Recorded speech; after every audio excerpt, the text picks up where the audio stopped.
Shalom saudara-saudaraku yang terkasih di dalam nama Tuhan Yesus. Saya menyapa semua saudara-saudara dimanapun saat ini saudara berada. Saya sungguh berterima kasih buat kesetiaan saudara untuk mengikuti channel Christ Center Official. Kita sungguh bersyukur kepada Tuhan oleh anugerah-Nya. Kita terus diberikan kesempatan untuk dapat menikmati hadirat Tuhan, bahkan merenungkan firman-Nya. Saudara-saudara, mari saya ajak untuk kita bersatu di dalam doa. Allah Bapa yang berada di surga, sungguh kami bersyukur untuk kehadiran-Mu di dalam seluruh hidup kami. Saat ini kami datang kepadamu, kami rindu menikmati hadirat-Mu. Bahkan kami rindu untuk mendengarkan firman-Mu. Urapi kami, ajar kami ya Roh Kudus, sehingga kami memiliki ketaatan sepenuhnya kepada firman-Mu. Pimpin dan tuntun kami, sehingga kami boleh lebih serius untuk dapat melakukan seluruh kebenaran firman-Mu. Terima kasih Bapa. Engkau Allah Immanuel yang terus menyertai, memelihara hidup kami. Terima kasih Tuhan. Ini doa kami. Hanya di dalam nama Tuhan Yesus kami berdoa. Amin. Nah, saudara-saudara yang terkasih di dalam nama Yesus, judul renungan kita hari ini adalah Hidup Bijaksana di dalam Kristus, yang tertulis di dalam Matius 7 ayat 1 sampai 12. Saya akan membacakannya buat saudara-saudara. Hal menghakimi. Jangan kamu menghakimi supaya kamu tidak dihakimi. Karena dengan penghakiman yang kamu pakai untuk menghakimi, kamu akan dihakimi, dan ukuran yang kamu pakai untuk mengukur akan diukurkan kepadamu. Mengapakah engkau melihat selumbar di mata saudaramu, sedangkan balok di dalam matamu tidak engkau ketahui? Bagaimanakah engkau dapat berkata kepada saudaramu, biarlah aku mengeluarkan selumbar itu dari matamu, padahal ada balok di dalam matamu? Hai orang munafik, keluarkanlah dahulu balok dari matamu, maka engkau akan melihat dengan jelas untuk mengeluarkan selumbar itu dari mata saudaramu. Hal yang kudus dan berharga. Jangan kamu memberikan barang yang kudus kepada anjing, dan jangan kamu melemparkan mutiaramu kepada babi, supaya jangan diinjak-injaknya dengan kakinya, lalu ia berbalik mengoyak kamu. Hal pengabulan doa. Mintalah, maka akan diberikan kepadamu. Carilah, maka kamu akan mendapat. Ketoklah, maka pintu akan dibukakan bagimu. Karena setiap orang yang meminta, menerima, dan setiap orang yang mencari, mendapat, dan setiap orang yang mengetuk, baginya pintu dibukakan. Adakah seorang daripadamu yang memberi batu kepada anaknya jika ia meminta roti, atau memberi ular jika ia meminta ikan? Jadi, jika kamu yang jahat tahu memberi pemberian yang baik kepada anak-anakmu, apalagi Bapamu yang di surga, Ia akan memberikan yang baik kepada mereka yang meminta kepadanya.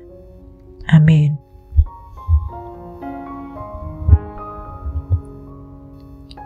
Kita menjalani hidup yang singkat di dunia ini disertai dengan kebijaksanaan yang berasal dari Tuhan, yaitu firman-Nya yang kudus, mulia dan benar. Pada bagian akhir dari rangkaian khotbah di bukit ini, Tuhan Yesus mengajarkan kepada setiap pendengarnya beberapa kebijaksanaan yang saling berhubungan. Pertama, jangan menghakimi. Kebiasaan orang-orang yang berpenampilan dalam tanda kutip rohani adalah melihat orang lain lebih berdosa daripada dirinya. Diri sendiri suka membesar-besarkan kesalahan orang lain dan mengkritisinya secara berlebihan. Dirinya tidak melihat betapa besarnya kesalahannya sendiri. Dengan begitu, diri sendiri terlihat sebagai orang yang baik. Dan Tuhan Yesus menegur kemunafikan itu. Tuntutan untuk hidup sempurna membuat kita bersikap kritis dan menghukum orang lain. Apakah bahayanya sikap demikian? Kita menghakimi di sini bukan berarti mengevaluasi ataupun menghakimi yang berhubungan dengan pengadilan, namun lebih kepada sikap kritis atau sikap menghukum terhadap perbuatan orang lain. Kita yang berkomitmen dengan norma-norma kerajaan Allah dan kebenaran tidak mempunyai wewenang untuk bersikap demikian. Kedua, Yesus memberitahu kita agar semua pengajaran yang Ia sampaikan tidak diberitakan kepada orang-orang yang tidak dapat menghormati firman-Nya, karena mereka akan menolak, menyia-nyiakan, bahkan mungkin melecehkan firman-Nya dengan membantah dan menyerangnya. Ketiga, dalam hal berdoa, Yesus mengungkapkan kemurahan hati Allah Bapa kepada orang-orang yang sungguh-sungguh mencari dan meminta kepadanya. Tuhan Allah pasti menjawab dengan memberi yang terbaik. Keseluruhan isi hukum Taurat dan kitab para nabi adalah perintah supaya kita melakukan hal yang baik kepada orang lain jika kita ingin menerima perlakuan yang baik juga. Dengan demikian, kita perlu lebih bijaksana dalam menjalin hubungan dengan Tuhan dan sesama. Kita tidak boleh merendahkan orang lain. Kita tidak boleh menghakimi orang lain secara tidak adil. Kita tidak boleh bermaksud jahat kepada orang lain. Juga kita tidak boleh berbuat semena-mena terhadap orang lain. Intinya, kita dilarang berbuat jahat. Pengikut Kristus dituntut untuk memberi seperti halnya Allah yang pemurah. Pemberian terindah yang dapat kita lakukan ialah membagikan Injil. Namun ada saatnya kita harus menahan diri dari membagikan harta Injil dan kebenaran firman, yaitu bila orang yang kita bagikan Injil itu terus-menerus menolak dan menghina Kristus. Orang yang beriman adalah orang yang dalam iman tekun berdoa, meminta, mencari, mengetuk pintu anugerah Tuhan. Dengan jalan berdoalah kita beroleh segala yang terbaik. Mari kita perlakukan firman Tuhan atau berita Injil serta kebenarannya dengan penuh hormat. Kita tunjukkan keseriusan dalam menghayati firman Tuhan. Kita terus berharap kepada Tuhan Allah untuk segala sesuatu. Dan percayalah bahwa semua yang Tuhan nyatakan itu baik bagi kita, dan hiduplah bijaksana sebagai seorang Kristen. Demikianlah renungan firman Tuhan yang dapat kita dengarkan hari ini. Mari kita lebih lagi semakin memahami dan rindu, haus, lapar akan firman Tuhan. Kita mau diubahkan, kita mau dievaluasi melalui firman-Nya.